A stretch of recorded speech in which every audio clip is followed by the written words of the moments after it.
Разказ от едно дете, Иван Вазов. От Батак съм, Чичо. Знаеш ли Батак? Хей, там зад горите. Много е далече. Нямам татко, майка. Ази съм сирак и треперя малко. Зима дойде вече. Ти, Батак, не си чул? Аз съм оттам. Помня го клането и страшното време. Бяхме 9 братя, а останах сам. Ако ти разкажа, страх ще те се вземе. Като ги изклаха, Чичо, аз видях, стопорки се чаха, ей тъй, на дръвника. А пък аз и плачех, по-ме беше страх. Само Бачо Пеньо с голям глас извика. И издъхна Бачо. А един хайдук баба ми заклая под вехтата стряха.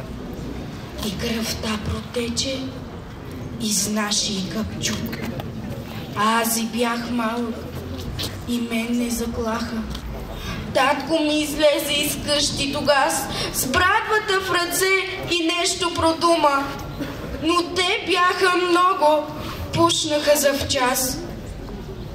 И той падна възнак. Уби го куршума. А мама изкочи откъде не знам и на татка фана да вика, да плаче. Но нея скълцаха с един нож голям. Затова съм, Чичо, а сега сираче. Абе, много страшно там да бъдеш ти.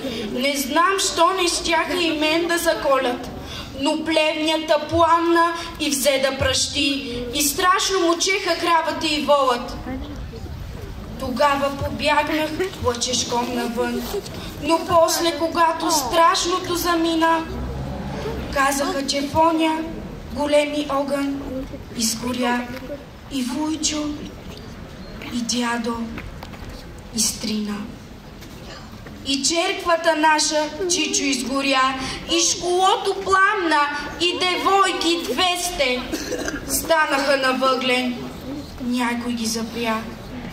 Да и много още дядци и невести, а как и Леля и други жени.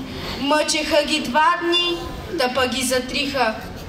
Още слушам, Чичо, как пискат уни.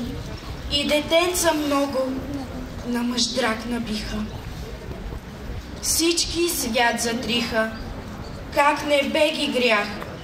Само дядо Ангел оживя, сиромаха.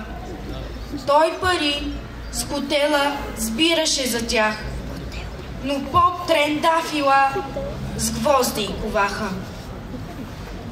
И уж беше страшно, пък не бе ме страх. Аз треперех само, но не плачех веки. Мен и други дяца отведоха с тях и гъжви съдрани увиха на всеки. В Помашко село, не знам кое бе, мене ме запряха нейде под земята. А аз из дупка гледах синьото небе и всеки ден плачех за мама, за тата. По-добре умирвах, но не ставах турка. Като ни пуснаха, пак в Батак живях. Подир 2 години посрещнахме Гурка. Тога с лошо време и за тях наста. Клахме ги и ние, както те ни клаха. Но нашето село, Чичо, запустя. И татко, и мама веки не станаха. Ти, Чичо, не си чул заради Батак. Аз съм там. Много е далече. 2 дни то гладувам, щото съм сирак. И треперя малко. Зима дойде вече.